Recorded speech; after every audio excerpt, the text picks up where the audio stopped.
What's up, everybody? This is Inspired Creativity. I'm Joe Longo, and this is Stephanie MoDavis. Hi, guys. We're in Allentown, Pennsylvania today, chatting about all the things that Stephanie is doing. We met a couple years ago, and if you're listening to this on the Facebook, you're missing out on probably what's going to be a really fun, silly intro in the actual world of iTunes and podcasts. But anyway, I'll tell you more about Stephanie there, so you'll have to go watch us there as well, or listen. But we've known each other a couple years. Mm-hmm. You used to be the owner of Yoga Mo's. Yoga Mo's. Yoga Mo's in Hellertown. That's right, yeah. And now we're in Allentown. That's right. And when I first met you, it was a couple years ago, you pretty much said exactly what you want to be doing right now. A couple little tweaks, maybe bumps in the road along the way. But for the most part, you were like, I want to be speaking and coaching and helping people and really doing what you're doing now. So tell us about yourself before we dive in. Sure. What you do, and sorry, I'm gonna move this a little closer. Sure. What you're doing? What are you doing? What is going on? It seems to be the question of the hour. What is this woman doing? I know, because we can go all over the place. There's so many things that we can talk about. Yeah. But what's happening right now? Well, first I want to say welcome to the person that I've always tried to become. When you met me last time, what was that, maybe 3-4 years ago, I said things to you that I've been saying for at least the last 15 years. Mm-hmm. So, early in my previous marriage, I'd say about 15 years ago, I remember saying how my desire in this lifetime was to be a spiritual teacher and a spiritual coach. And I felt great just flaunting that that's what I wanted to be. But in the meantime, I was a yoga teacher. And I'm not saying that you can't, mix those two together really, really well. But for me, I was always drawn more to the speaking, more to the empowerment aspect of it, more of the one-on-one coaching, more of the non-asana part of the yoga practice. Mm-hmm. But in the meantime, I was a yoga teacher for a very long time. And what transpired over those 10 to 15 years was that I developed as a teacher, which we all do. I know, one of my favorite phrases from Sean Korn, who was one of my main mentors back in the day, was, "You'll be a really great teacher in 7 years." Now, that was told to her by Matti Ezrati. So, I kind of had this desire, well, maybe I'll grow into the person that I really want to be in 7 years, right? Mm-hmm. And I did. I needed all that time to develop my teaching, but then over the last 3 years, what actually transpired was in all of my yoga classes, an hour and 15-minute class, 45 minutes in, I'd be looking at my class saying, well, do you guys want to stretch or not? Because I was just talking that long into the class. Forget the Dharma talk. This was like the entire yoga class was just us dialoguing. So it got to the point where I really realized how pathetic I was being there and that I needed to finally make this transition. But I kept hanging on to all the aspects of my yoga teaching because I was in the community for so long, and I just kept thinking that was something that I needed as a base. That was something that I needed to fall back onto, so to speak. Mm-hmm. And, the last 3 years of my life, since you saw me last, I've made a lot of changes, to say the least. A lot of them. And I'm continuing to make a lot of changes very, very quickly, which is why I think there's a lot of people who don't exactly know what I'm doing. Mm-hmm. But that being said, I opened this space here in Allentown last year, and it wasn't really by choice. It was kind of something that popped up.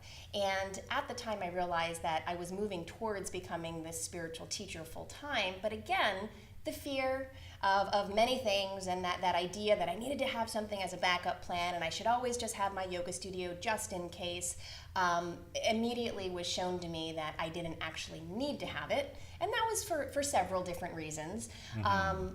But my spiritual teaching just immediately took off as soon as I thought that I still needed to have the yoga studio. So at this point in time, I'm just about to close my yoga studio, and I can't say if I'll have another studio or not. This is my third studio that I've had. But for right now, the aspect that I'm trying to develop is to be a full-time spiritual teacher and to help raise consciousness and awareness and spread truth and love to as many people as possible. Does that sum it up?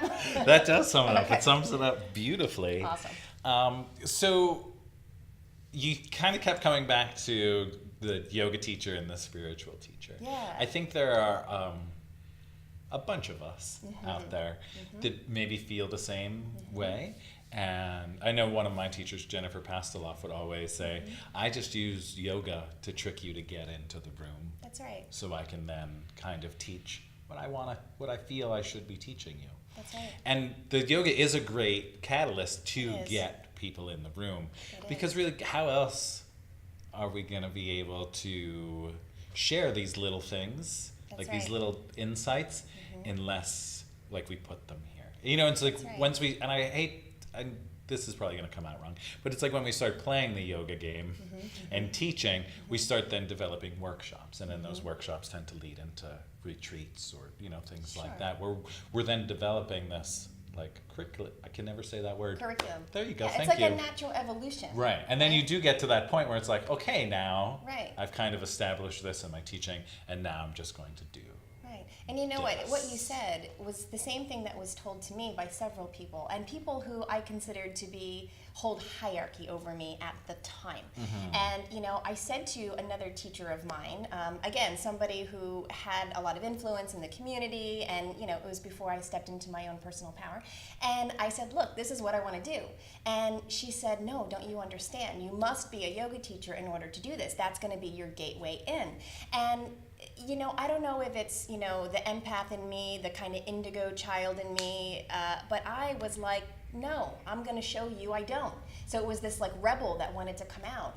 And you're right, using the practice as a means to get people to start to develop their consciousness and a way for you to develop who you are as a spiritual teacher is key. It's beautiful. And there's nothing that, I mean, I hold very high value in that.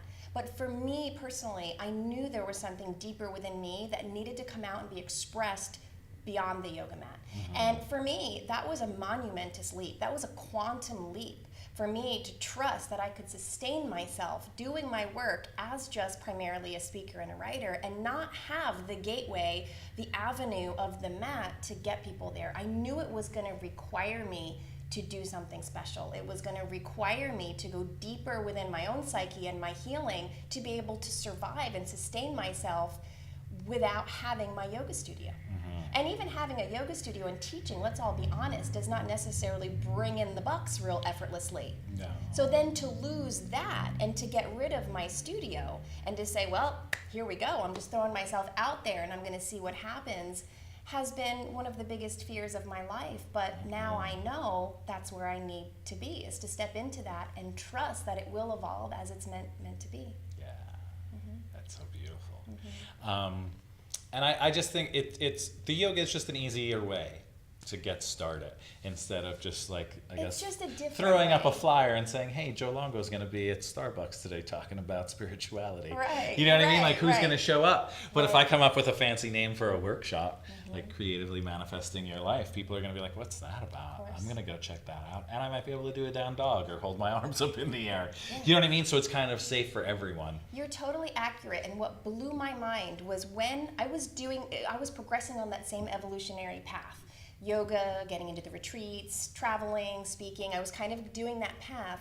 And then I finally decided, all right, I'm going to really start holding monthly seminars with my consciousness workshops. And I was excited, I was terrified, but I thought that I had a community of people that were going to back me. I thought it was a very natural progression for me to step into this. And I had all these people in my community that I thought would be interested in some next level consciousness stuff. And lo and behold, there was no yogis at that workshop. Wow. And my mind was blown. But what was there was this group of people that I never met before who were all on the same wavelength as me. And that blew my mind, because I thought to myself, all right, this is kind of next level yoga practice beyond asana. This is going deeper, diving deeper into the consciousness. Like, this is where we're going. But there was no yogi there. I literally was like, whoa, what? But there were people showing up who were interested and ready, who had never necessarily done a downward dog, who had never meditated, but their minds were just interested in what I had to say. So at that point I realized, wow, Could potentially the yoga community come on board with this information? Absolutely, we're already doing it, but there's actually other people out there besides the yoga community who are ready, invested, and interested in their full potential. So it almost felt like, in that fear of transitioning from the yoga teacher to the spiritual teacher, I thought there'd be nobody, but I kind of maybe doubled my audience, which actually felt really cool. Yeah, then it's like once you dive in to the fear, and then the universe is like, here you go. I got your back. You did it. That's right. Now That's you gotta right. keep But it doing never looks how you think it's gonna look. No. I mean, all those people, when they were there, I'm like, who? What? Like, what? These people don't do yoga. I was shocked.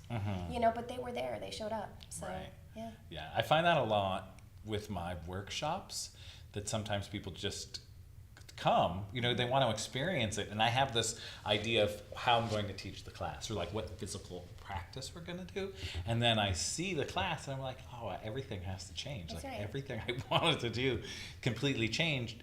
And it's not that it's a bad thing, it's just that the people that came really physically couldn't do what I had That's right. originally envisioned, and they were really just coming more for that spiritual talk than the actual practice. And it's the same thing with spiritual teaching and consciousness, is you're working with a group of people who maybe, like a yoga teacher, you get the room full of people who you're like, oh, this all has to change, but you still have this recorded history of all the asanas, so you know how to change it. It's the same thing with consciousness, but you're working with the psyche. You're like, oh, okay, like I kind of have an idea of what I'm going to talk about with these people, but you tapping into not just their physical body, but where they're at mentally and psychologically and on an emotional level, to kind of create that same cohesiveness, but through the psyche and through the consciousness, not just the physical body. So it's the same thing, but different. Right. Right? Like everything. The same but different. That's right. That's right. Yeah, exactly. I've been watching your videos. I love them. Thanks. You've been doing them a while now. I've been doing them pretty actively for, not that long. I would say maybe 6 months or a little bit longer. But that's a while in this it's a kind of while. world when you put yourself out there. Yes. Most people I find are like, oh, I'm going to start doing videos. And they do like 3 of them. That's right. And then they fall off. Yeah.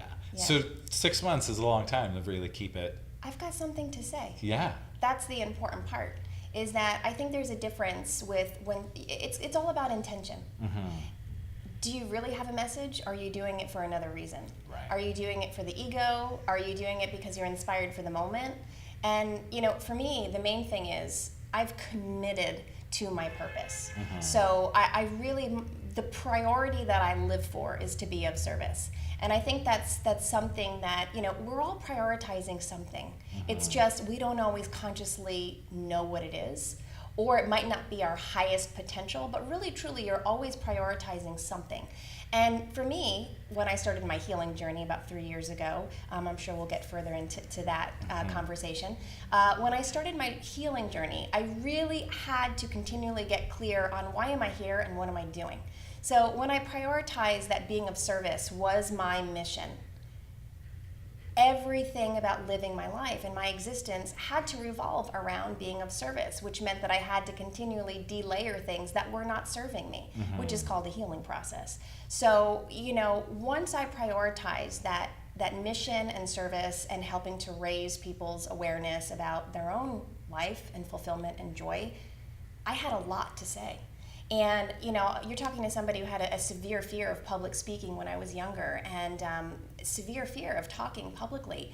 And now you just cannot shut me up, because I feel as though what I have to say is important. Not maybe to everybody, but it's coming through the vessel of my heart. It's not coming through the ego. I don't put myself on camera because I like how I look or I sound or I think I'm amazing or I'm trying to get views.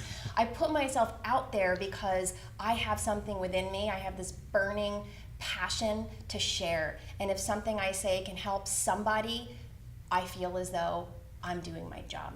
So I think that's why I'm consistent with putting my videos out, is because I want to be of service, and I've already bypassed all the little mind trips that making videos can throw on you. It's not about me.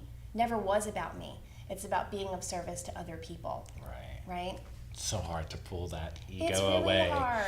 just to, because I know there's times where I'll put stuff out, I'm like, oh, that's good.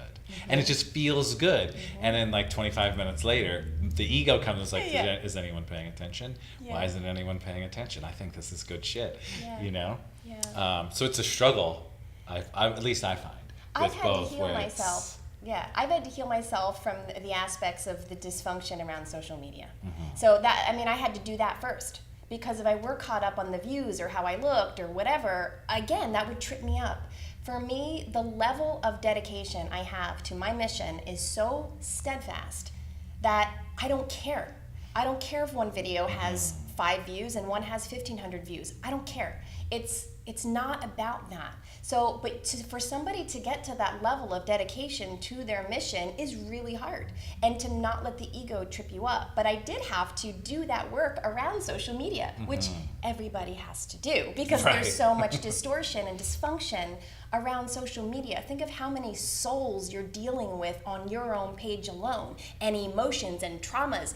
It's chaos out there. So if you're going to work in the digital realm and do Facebook and all of that, you better know what's out there and know yourself and recognize what's happening in order for you not to get tripped up on that. So I did have to definitely, all right, don't look at the views. Don't worry about it. Who cares what you look like? You're not perfect. Just, you're on mission.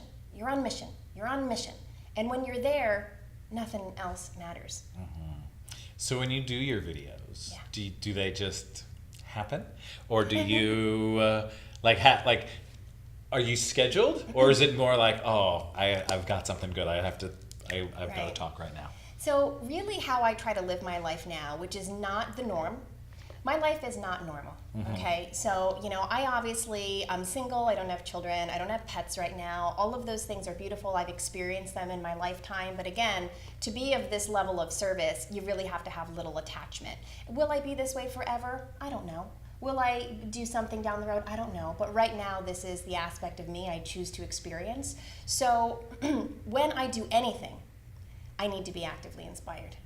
That's why it's hard to have a yoga studio and teach on a schedule. Yeah. I'm sorry. I'm not going to pull something out of a book and go try to make something if I'm not actively experiencing it. But think of how living a normal life and supporting yourself looks when you only want to work when you're actively inspired. It's hard. But my videos are definitely active inspiration. And because my level of awareness and focus and presence, fortunately, right now, I'm pretty actively inspired often. Because I'm tapped in. Right. I'm excited. You're in the flow. Yeah. And happy. Yes, I'm happy. I am happy. I've never been happier in my whole life. It's taken a lot to get here. Yeah. Boy, I chose an exceptionally difficult path. But I've never been happier, and I've never had as little. Yeah. I feel ya.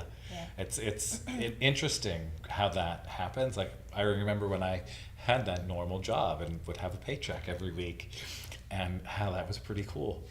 Yeah. And now it's like, oh wow, like I'm just like creating and doing what I love, and sometimes there's a paycheck and sometimes there's not. But I've learned to like just readjust my life, and things that for some reason were important to me before when I had that normal job are just not important now. And like before I would, I'd get that paycheck and I would just go out and buy stupid shit. And now it's like, oh, I don't want to go buy any stupid shit. Like I want to create so I can keep creating. Yeah. And that's like the mission, keep creating some kind of conscious content. And that's where I would like to put my effort. So it's like this interesting shift that happens when you pull away from the normal world. Pulling away from the 3D, what we're typically doing, what some people label the matrix, and really living quantum and living your highest timeline and becoming that conscious creator that you came here to be. It is a humongous process to get to that level. Some people aren't interested. Some people aren't interested, and that's their choice. They want to live their everyday life in the burbs with their family and do the same thing that they do every day, and they're happy with that. And part of my job is to not interfere in their process. Right. And to not say, hey, you're not living your highest potential, is to just let them live the way they chose to live. But for me, definitely, I am in that energy of co-creation and highest timelines and moving to be of as much service as I possibly can be. But it takes a lot to be there, because you must decondition all of your limiting beliefs, all of your fears.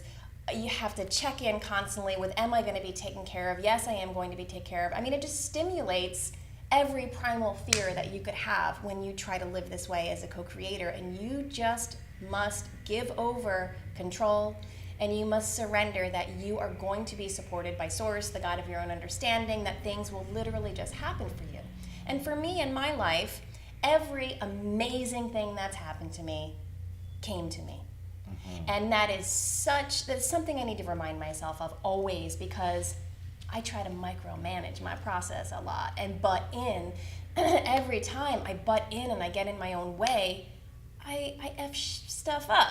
So, but it's very difficult to just literally sit in patience in a space of knowing and just trust. So, how do you do that? Wow, great question. You know what I mean? Because it all sounds great. Yeah. But it's like, how do you just let go and have faith and trust? And so for me, this is really one of the prime keys around the work that I do in the world. So I really try to, labels are very difficult for me. It's very hard, I've had so many people, what do you do? Who are you? And I have to think, because it's many things. There's many aspects of what I do. But one of the main things that I do in my work is I try to bridge that awareness between the traditional 3D life that people live and what we're born into, more or less, into finding ways to traverse into more of a higher dimensional living, or some people might call that fourth dimensional or fifth dimensional living, from the heart space and from higher consciousness. How do you bridge that? How do you actually, I hear what you're saying, sounds awesome, really awesome for you, good job, I will never get there. And what I try to do is be that bridge and help people try to find the path to getting there. And when you ask me, how do you do that? It's individual. It's when I meet with people, I can't give a basic answer. I can give you some basic tools, some simple tools, in my opinion. But when I work with somebody, we have to understand that everybody's soul is at a different place. Everybody is coming from a different history, a different ancestral background, different traumas, different woundage. So everyone is an individual. But that being said, to simplify, right? To simplify everything, how do we get to a place of trust? How do we get to a place of faith? Number one, you have to choose it. I know a lot of people, because I hold the healer archetype, that I've tried to work with, who have no invested interest in healing whatsoever. But I will try and try and try and try and try until that becomes something worse in me. So somebody has to choose to want to live a better life. And there needs to be a level of commitment, right? I used to try to change those people too, until I realized that I was wasting a ton of my energy with people who didn't want to change. Like my family and a lot of people close to me, right? yeah. So somebody has to choose. They have to get sick of their own shit. They have to sit and say, I don't want to do this anymore. I kind of envision maybe somebody like who had been a smoker. I've talked to people who've smoked who've quit. And they said, literally, I got sick of it. I had to just get so disgusted by it and what I was doing that I had to change. It's like an addiction. Living unconsciously is an addiction. You know this. Sometimes we're not even aware of the dysfunctions we hold, and it's more comfortable to be in the distortions. So someone has to make an active choice to want to change and to try to commit to it. And to commit to changing requires one person, very often, to start to change. Now people hate change, so there's the next step. So then they have to go into, how do I have to change my life? And then your fear stimulated. Literally, you have to work your way through every chakra, and the first 3 are going to be the hardest to try to remove the sludge from. And people constantly fall back because they don't remember how powerful they are. So they constantly fall back and they trip themselves up. And they go from the 3D to this glimpse of higher consciousness and potential, and they go back and forth and back and forth and back and forth. And to me, that would resonate as something as maybe bipolar physically. here's where I could be, but here's where I am, here's where I could be, and it's just that cognitive dissonance all the time. So somebody has to make a choice. They have to commit to the choice. They have to be willing to make change. They have to be willing to face their fears. To me, this is like the hero's journey, Joseph Campbell. It's literally, you are beginning a process, and you have to understand it's not easy. It is going to challenge everything about you.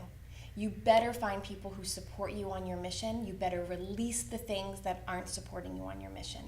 And once you're on the mission and you commit to it, because you will go back and forth and back and forth. Once you start to really commit, and I always tell people, you just need really a 51% commitment.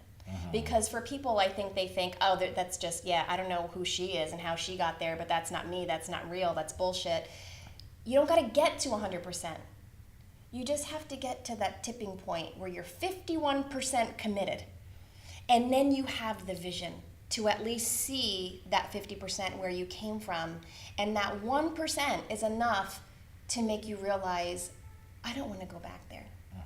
And it's the consciousness and the awareness that starts to bring the enlightened behavior. It's just awareness.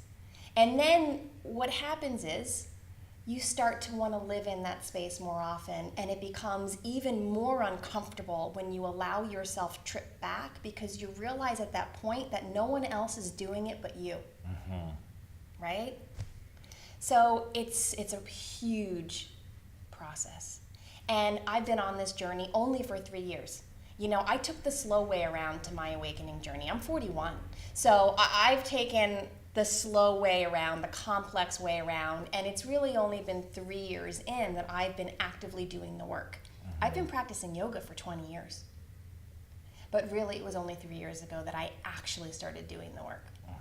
And now I realize that the work never ends. Never, no. It just continually delayers and delayers and delayers and delayers. And when you think that there could not be one more possible thing that you have to work through, trust me, you'll have a breath and then you'll be back in. So we touched a little on the work and on happiness. And now let's dive into twin flames. Ooh. So I'm so intrigued by this. Okay. And I'd like, if you can tell us a little bit about twin flames just before I start throwing all the questions at you about it. So like a really quick overview, and then I'll start throwing the 1,000 questions that popped into my head this morning. Okay. So I want to do my best to really give you the most humble and accurate opinions I can about this. In my opinion, a twin flame, it would be the mirror of you, the ultimate mirror of you. So not a soulmate. This is not a soulmate relationship. No, very different. So it's your ultimate mirror. That's as simple as I can get, and I'll let you ask me questions. Okay, so I'm going to go right in with this because on one of the videos I listened to driving up this morning, or down, wherever we are, you said it's like the split, it's like a soul in two bodies, a male and female. And that really kind of like, oh, really? How could this be?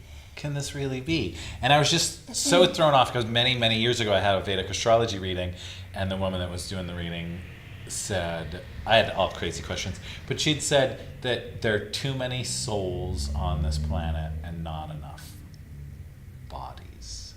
So there's like people walking around with half souls. I'm like, oh, interesting. But then when I heard your little thing this morning where you said, you know, it's like the twin flame could be the male or feminine just, you know, residing in a different body. I'm like, oh. Interesting, right? Yeah, so interesting. And then I instantly started thinking of almost every person that has ever been in my life. Right. You know, and seeing like what dynamic they have. But I'm just so curious as, is there someone that came up with the whole twin flame concept? Well, you know, this goes as far back as Plato.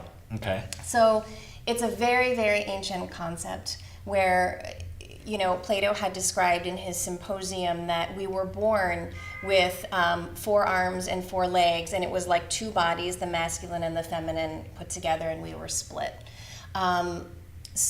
It's an ancient concept, but it's one that I had never heard of until it happened to me. Mm-hmm. This is very, very important. This is not something I was seeking. This is not something I was searching for. It actually happened at the worst possible time in my life and the worst possible time in my so-called twin's life. So, one thing about this journey that I need to emphasize is this is not a romantic candlelit dinner love story soulmate. This is not what it is. I know that we all want true love, and we all desire to have a partner to be with, to coexist with, to do good work in the world with, and to have things be effortless and easy. This is not what you're looking for if you're interested in a twin flame union. Traditionally, there are different schools of thought on the twin flame concept. There are people who believe you can only have one. Mm-hmm. There are actually people who believe that you can have somebody else come into your existence and embody the twin flame consciousness if your partner does not want to participate anymore. It's really an energy frequency, mm-hmm. right? It's really an energy frequency. But traditionally the concept was it is one soul, a complete soul, that's in 2 separate bodies, one holding the primary masculine energy, one holding the primary feminine energy. Now, that being said, it doesn't matter what gender you embody. Mm-hmm. For instance, in my particular twin dynamic, he was holding the primary feminine energy and me the masculine. And there are same-sex twin flame couples as well, as long as one is holding the primary feminine energy and one is holding the primary masculine. Again, it's about energy. Mm-hmm. It's about energy.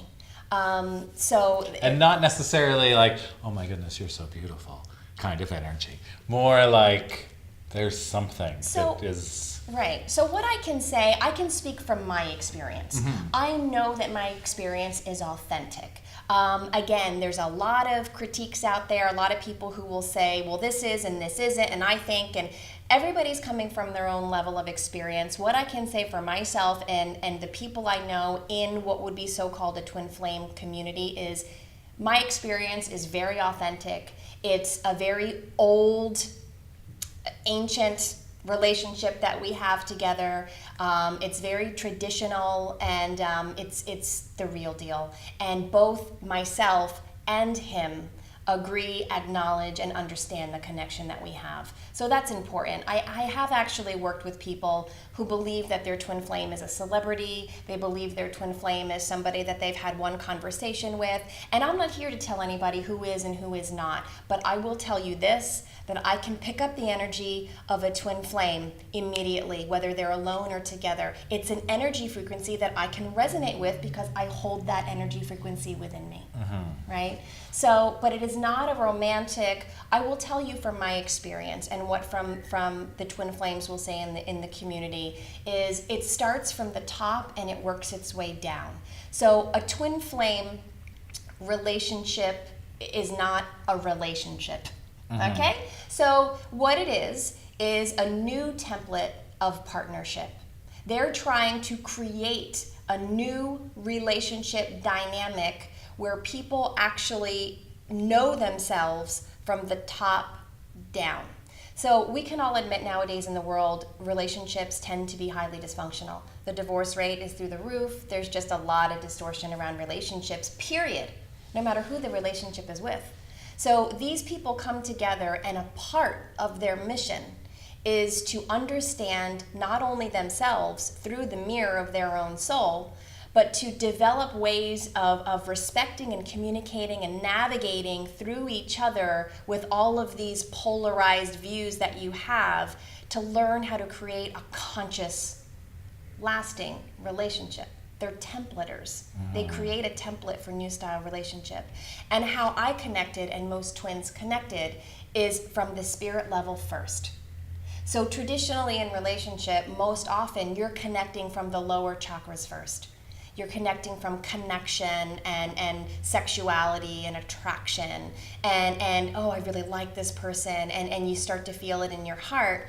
This relationship starts from way up here, way up in the spirit and the soul realm.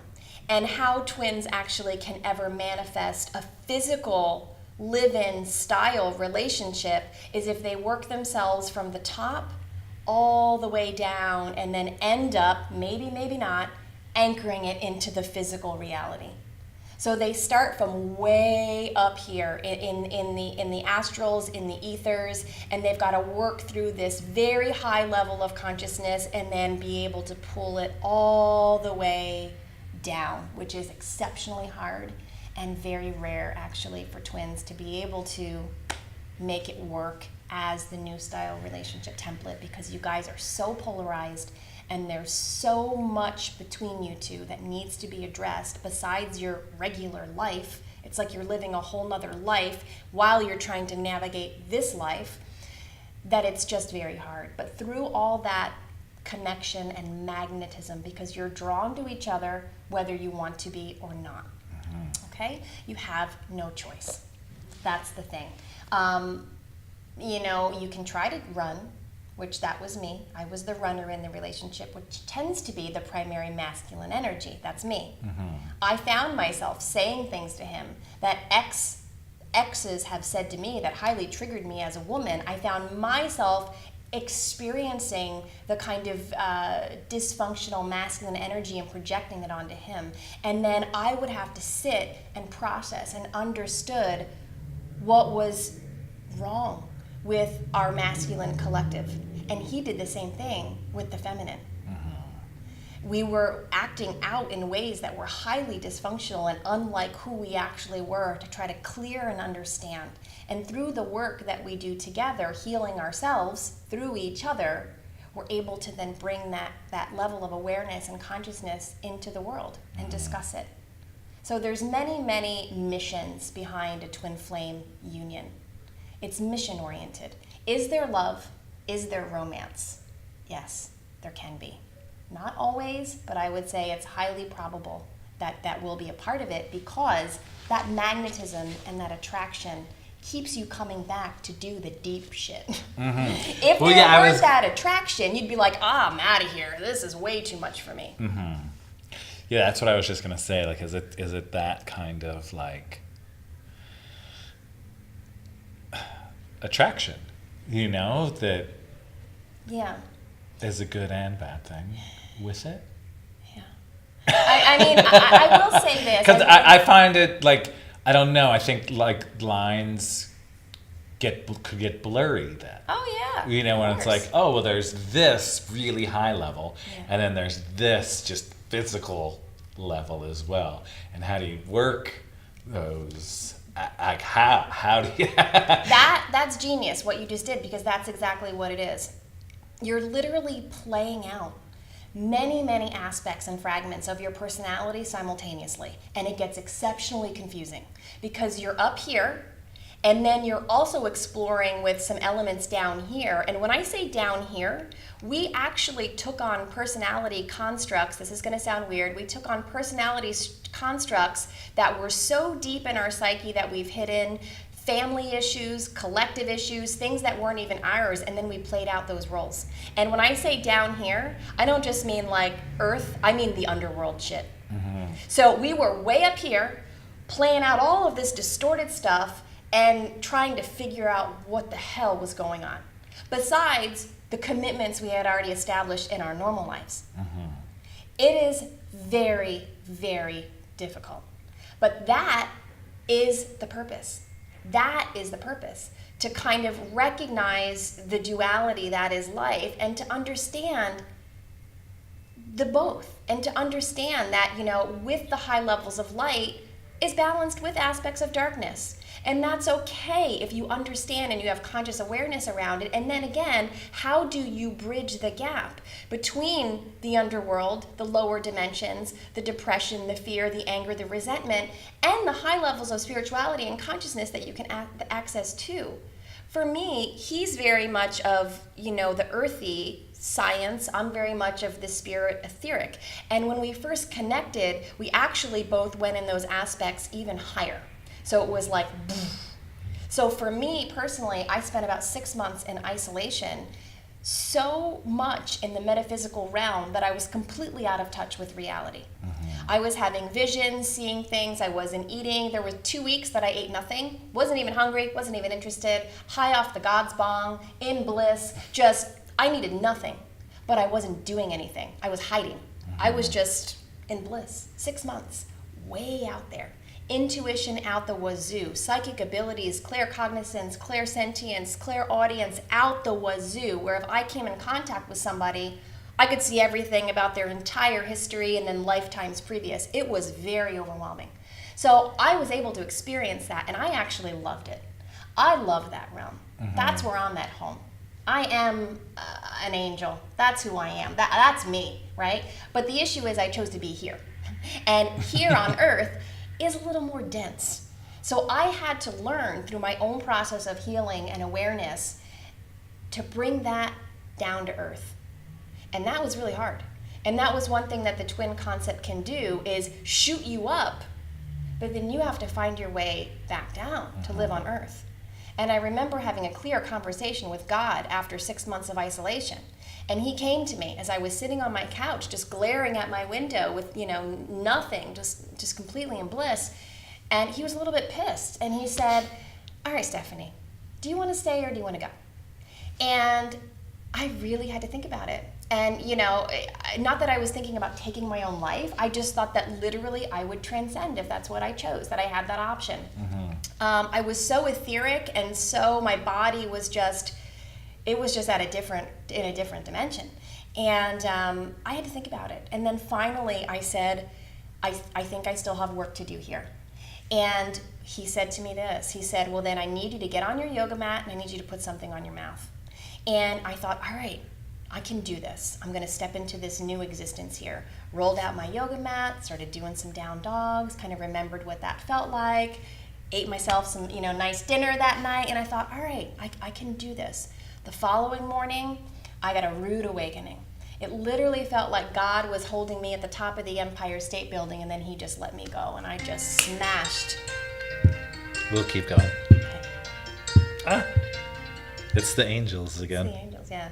So literally he just dropped me and I just smashed. And at that moment I fell to my knees and I said, I made the wrong choice. I want to go. Like, this is too hard. This sucks. Like, the density came back into my body and I just felt horrible, right? So then what I had to do was figure out this whole process, this awareness that I received really through the catalyst of my twin soul. People awaken through different means, and really the twin soul is to help wake you up. It's to help awaken you to your full potential, through the work with another. But that density was, just horrible. And, I was depressed and I was in it. I was feeling it. For me to go through a process like this and for me to do the work that I do in the world and to be the spiritual teacher I am, you cannot escape the feeling of it. It's like, no, you want to do this? All right, well then you're going to do this, right? And for me and my twin, this is specific to us. We manifest feelings through our physical body and illness very, very easily, both of us. So, but that's how we feel. That's how we're able to explain by actually having the experience. So that density, immediately I was like, no, I want to go now. And I did actually have thoughts. I'm like, all right, do I end this myself? Because I want to do this. But I thought, no, I've been given this gift. I recognize it as an immense gift. I got to figure this out. And the issue is, when you're coming to consciousness, there's no game plan. So you have to just continually go in and be willing to not know a thing and just create. I was learning how to become my own conscious creator, and I was learning that I had more control, more abilities, more skills than I ever knew that I had, but I had to learn what to do with it, right? So from that density, I had to learn what the density was, where it was coming from, and how to remove it. So that right there began a deeper level of healing. And then I was like, oh, okay. Family, friends, jobs, circumstances, thought patterns, limiting beliefs, all has to one by one go. And every time I released a portion of density, a little more light came back in. And it was just enough to keep me going. It was that 51%. I was still feeling it, but it was the motivation enough to just keep going, to keep letting more light in. And when you let the light in, you feel it. You're inspired, you're happy, you're excited to be with people and to be alive, and you appreciate the experience. But if you are full of density, you do not have room for light and you die. Right? Yeah. When you met your twin flame, I hope this is an okay question to ask. Where were you? Okay, good question. Okay. You know what I mean? Because it's like one of the, because I know I'm sitting here thinking like, well, shit, where can I find my twin flame? Where might she be? Okay. Where do you find one of those? Yeah, where do I get myself one of those? All right, so let me just kind of reiterate, and it's that I did not know of this concept before. So it, sometimes I wish people did not know about this concept, because sometimes there is that element of, where do I buy myself one of those, right? There are things about my twin that I'm not going to disclose, obviously, because of our circumstances, but I will say this. I met him in a very unexpected way. He was a profound person in my life 15 years ago, right? But not in the aspect of this. It was he was in my life for another reason, and it was a very, very important reason, right? So I knew him then, and then there was a long period of time where we did not see each other, right? And then what happened was in 2015, we reconnected for another important reason, and eventually, very soon after that, there was a recognition point. So I met him in a very unexpected way, in a very unexpected time. We were brought together very naturally. There was no finding, there was no searching, there was no seeking. So if people want to ask me, or they want to know, how do I attract a twin flame? What I can say is that, what was I doing when my twin and I met? That's all I can give you. And that was that I was on my mission. I was doing as much as I could to be dedicated, to be of service. I was happy. Sounds weird. You're not depressed, is single, looking for your twin. The majority of twins find each other when they're married, they're happy, they got an established life. It's, unfortunately, that tends to be how it actually happens. So I was living my life fully, to the extent I thought I could in that moment. But it was like, in that recognition, I recognized there's more for me. But I was doing the best that I could with what I was given when him and I recognized each other. I was happy, I was of service, I was doing my best from my heart space. That's actually what attracted the twin, that energy, that unity consciousness. And he probably was doing the same. Right? And then you have this interaction, and for us, I knew him previously, but in that one interaction that we had, it was in the glance of an eye. And this is what I realized about life in general, that anything can change in a moment's notice. And these are things that we hear, but I'm here to tell you, that's real. In the glance of an eye, your whole life can change. We had an eye contact where literally I knew my life would never be the same. In an eye contact. And then he actually said, what just happened? It was just like God had come down and somehow like consecrated this union, and we were just there and we had no control over it, right? And for me, immediately the metaphysical aspects started. So I've always been very in tune with my intuition and abilities, but this was some next level stuff that I never even knew existed, and really shocked me.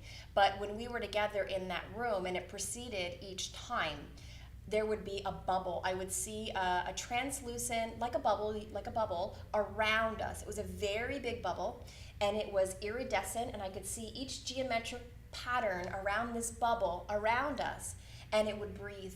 It would be like,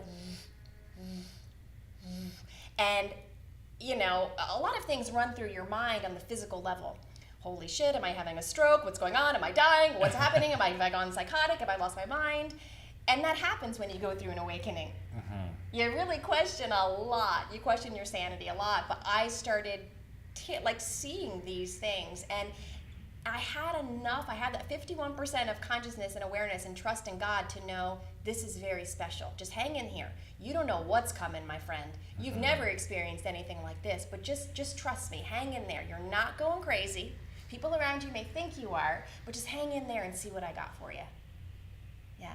So being yourself, working on yourself, trying to be the highest version of yourself, and living from your heart, working on transcending your ego, is how I would suggest anybody to try to attract their twin flame. When you attract, you're both at this exalted state of consciousness. You're both happy, and then you meet each other and you're like, oh my God, I've been waiting for you for 18 lifetimes. Where have you been? And you don't even realize it. But then again, you both have that exalted state of being for weeks or months, and then God shows you who's boss, drops you, and you both have a lot of work and clearing and purging to do. Yeah. So up until really recently, I'm sure I probably heard of the word twin flame before, but never really, thought about it. But as we were talking earlier about Edgar Casey, he was such a big part of my probably late teens and early 20s. Don't even know how he showed up in my world, but he did. Probably the Discovery Network or something. And I remember I had this really simple little book of his, and it was just called Soulmates. And it was just all about his interpretation of soulmates. Where some of this kind of sounds familiar, and the biggest thing in the book was your soulmate isn't the person that you're going to marry. It's not that typical I can't talk, that we all hear that I'm going to find my soulmate and everything's going to be wonderful. It's everyone that's in your life is a soulmate. Everyone that has a special place in your life, most likely you interacted with that person in a past life. And was somehow interconnected, and we're all still interconnected, trying to find our way back to who we really are. That's right. And we all just kind of show up when we're supposed to. Right. But I'm also so intrigued by all of it, and when I meet people, there's sometimes I meet people I feel like I've known you forever, and then there's other people that I'm I know I'm supposed to be a yogi, but I don't like you at all. Yeah. And that makes me wonder, oh wow, I wonder, is that person a soulmate? Because I have that instant, I don't like you. Yeah. That's probably a person I should hang out with. Yeah. Because it brought up that That's much. Right. Yeah. It's interesting because, as humans, we always want what's comfortable and what's safe, right? That's our primal instincts. And like you said, you can label relationships as many things, but really, honestly, you're right. You have soul contracts with everybody that comes into your life. And you have many soulmates throughout your life. And a soulmate can be a family member, a friend, a partner, a spouse, a dog. It's about growth and evolution, right? And triggering and healing. Relationships are lessons. It doesn't matter how beautiful the relationship is. You are both attracting each other vibrationally for some sort of healing and growth, right? So everybody can be labeled as a soulmate, so to speak. But unfortunately, as human beings, when we think of a soulmate, we think of, where is my ultimate love when everything's awesome and he's giving me a back massage every day and everything's just beautiful and hunky-dory. I believe in true love. I believe in a soulmate relationship. I believe that twin flames can manifest as a relationship as well. Aside from the label, it's about the energy, frequency, and the work you're willing to do on yourself. And you're right, those people who trigger you are your greatest teachers. They're your greatest teachers. But because we don't like that, that dissonance, we tend to stay away from people that we're not attracted to. I'm not suggesting that you go out and you just, try to befriend everybody you hate, but it might not be a bad idea either. And not to run from people when shit comes up that triggers you. I think that's kind of an instinct, is if you're in a relationship, I don't like this came up, I don't like this, and you start checking off the things that you don't like about that person. Instead of being open to what you're learning from that triggering. You know what I mean? So I do believe in relationships and love relationships that are highly conscious. And what you label it is up to you. If it's a soulmate, if it's a, your ultimate partner, your twin flame, whatever you want to label it is as, it's your highest potential in your own experience and you attracting that through another. But there has to be a lot of work. And you're going to attract a lot of people who are considered maybe a karmic partner, where you're learning a lot of lessons and having a lot of crappy experiences, because you still need to learn those lessons. And until you're willing to face the lessons, you're going to attract a whole bunch of interesting relationships in your life until you're really willing to do the work. Right? Yeah. But it's all glorious. There's no hierarchy. If you're in a karmic relationship and somebody is triggering the hell out of you, that's a gift, because that's getting you to a better aspect of yourself. And humans, we like to just bypass all that. We like to spiritually bypass, we like to psychologically bypass, we like to bypass in any way possible to just get to the highest version. That's not fun. That's not an interesting movie. What kind of life movie would that be? Right? So I kind of consider my life as, I honor the collective, I honor everybody, I honor humans. I believe that I am here for a humanitarian mission. But I also have to keep myself accountable in every moment. And I realize that, it's like a movie. And I've got many characters that come up in my movie. It's kind of like a holographic experience, and they're all there as a divine gift to show me something, even the people I can't stand. So I try to embrace it all. When I get, a real jerk into my life, fortunately now it's far and few between. When I was unhealed, of course, everybody's miserable, my work is miserable, everything's miserable, because that was my existence on the inside. But now that I've done the level of work that I have, and I still have more, I do attract less. But when I do attract a situation that's complex, I feel it, because I'm a human. I feel the experience. Oh, what the hell's going on here? This is bullshit, whatever. And then pretty quickly, this is where I think more enlightened thinking starts to develop, and where the consciousness heightens is when you have less linear time to understand what's happening. So for me, when that happens, I feel it, and then immediately, all right, what's going on here? What's the higher perspective? Oh, okay, I see. This is that coming up because I didn't really address that. Let's go into that, and it all comes back to me. So that jerk has nothing to do with that jerk. It's me. But that's so much practice, getting to that spot where you can be like, fuck, it's me. Yeah. Totally me. That's the work. Right. Is when you actually sit and recognize that all of your woes, all of your shit, all of your limiting beliefs are only you. But that's the work. And then life becomes a little more playful. Right. It still sucks at times. But you're like, oh man, I'm a real asshole to myself sometimes. Like, why am I doing this to myself? So I think some people might be listening thinking, well, what is the work? What's the work? What is this work that you're talking about? What does the work look like? What does your work look like? What's your practice look like? So go ahead. Well, I was just going to say, is it meditation? Is it yoga? Is it singing? Is it writing, drawing, painting? So what I will say is my work used to be primarily in the spiritual field, right? So what's interesting is I grew up in a household where my father he's like a biblical scholar, but he's kind of involved in the part of religion that we all don't want to kind of acknowledge at this point. Very distorted, very ritualistic, abusive, really. And so I grew up in this really odd spiritual setting my whole entire life, where everything I did was wrong. My existence was wrong. I was a sinner no matter what I did. And finding yoga for me at 20 was such a blessing, because I realized that I'm not that horrible person that particular God made me out to be. So finding yoga was a profound catalyst in my awakening experience. And for the longest time, yoga was who I was. I branded myself, I labeled myself as a yogi. That's what I was. And it gave me an immense amount of healing and freedom, and for a very long time. And I continued to develop through the practice of yoga. And then, like many people, my yoga developed into meditation and slowing down. And obviously, going through 2 kidney transplants, there were times where I couldn't do asana. And I was visualizing my practice and really studying the spiritual realms. All of the illness helped me to go into the spiritual aspects of yoga, because I couldn't literally practice. And that was in my early 20s, really. So, but for me then, the practice was yoga and a lot of meditation. It was dancing. I grew up as a dancer. It was movement. It was using my body as expression and healing through my physical body. And obviously, I was doing that not just on my mat, but in my own life, because of the disease I manifested. right? I believe I chose that disease. I'm not a victim of it. I understand completely exactly why my kidneys failed and why I had lupus and my autoimmune disease. I understand it completely on a consciousness level why that needed to happen for me.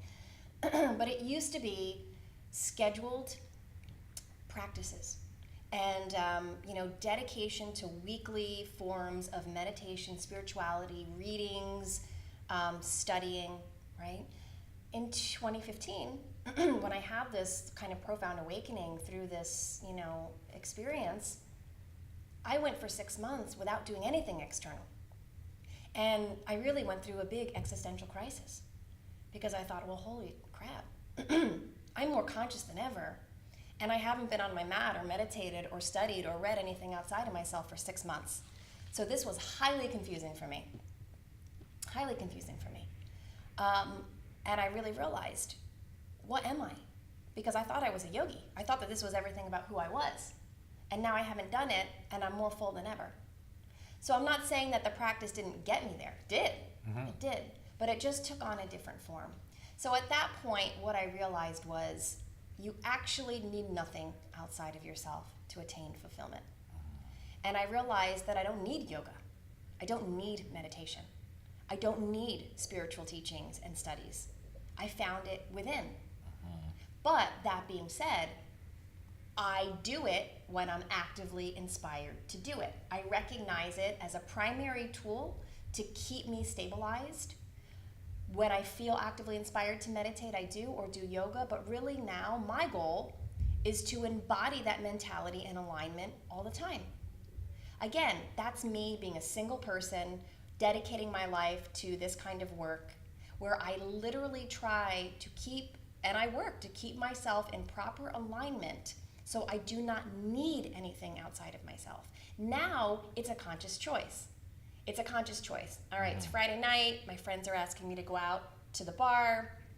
Do I want to have a glass of wine? I know that may affect my consciousness the next day, but do I want to allow myself to enjoy this freedom and have a nice human experience? Sure. I consciously do it. And then I realize the conscious repercussions the following day if I stay up till 3 in the morning and I have 2 or 3 glasses of wine, right? I recognize it. It's just awareness, right? But that level of dedication is really my underlying goal and catalyst. And now I'm at the point where I value deeply any external tool that's going to bring somebody consciousness and awareness. But I don't need it.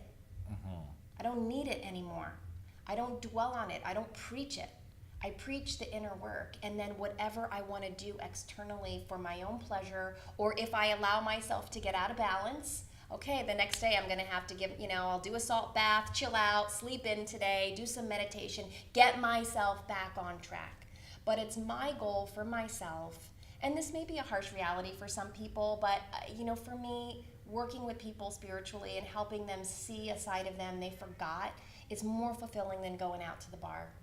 So that's just me personally, and I don't condemn anybody who does not live my lifestyle. But, that's what it takes for me is to try to be in alignment and having to shed and decondition all of the things that keep me from my alignment on a day in and day out basis, and to address and nip things in the butt when they need to be nipped in the butt so it's not circulating in my head to keep me away from my mission. So it's kind of an embodied practice all the time. My yoga is all the time. My meditation is all the time. My presence is all the time. Well, it sounds like you took your practice and it turned into your life, and now you just do the things that make you happy. Yeah. And it's a practice, but it's just your life. You know what it is? Is it's simple. Yeah. When I was in the aspects of seeking, it was hard. I kept seeking more knowledge, seeking this person, seeking this workshop, seeking this pose, seeking this whatever. It was actually exhausting.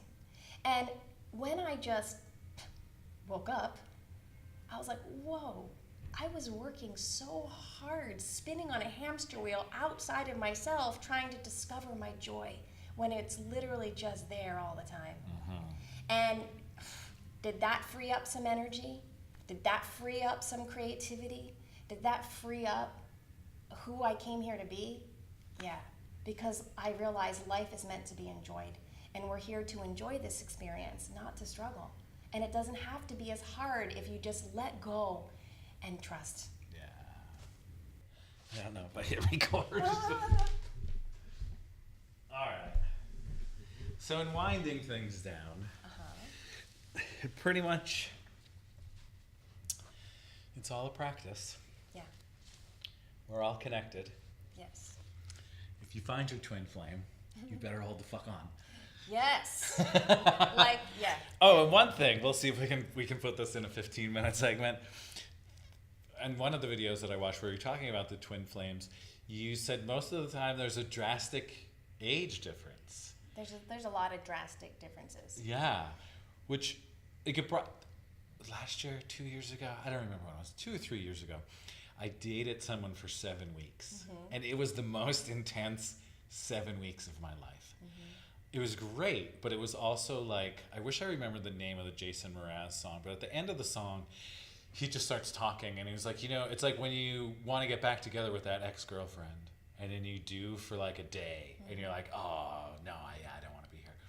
This person that showed up, it was so intense, and it was like every bad relationship I ever had.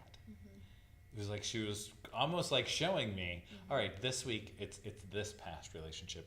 You sure you want this one? So it wasn't like I went back out with the ex-girlfriend. It was like for 7 weeks, I went back out with every ex-girlfriend. So she was a powerful catalyst for you to bring up maybe some trickling wounds that needed to be healed from like those exes. Yeah. I mean, one thing with the twin dynamic that tends to be pretty consistent is the polarity.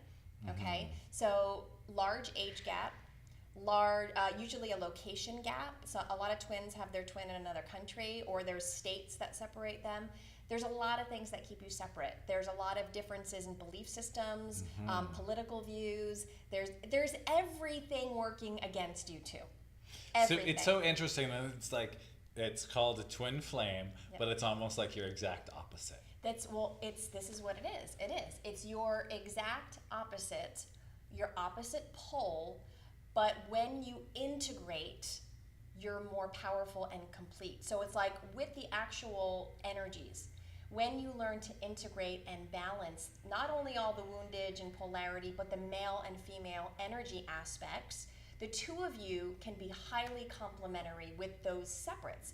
And what you do together in this dance of a relationship, because it is a dance and it's not always a pretty dance. It's very often a very ugly dance. But as you're dancing, trying to navigate, you're healing those differences between you, and you're learning to accept and love, and really love unconditionally is what you're learning to do.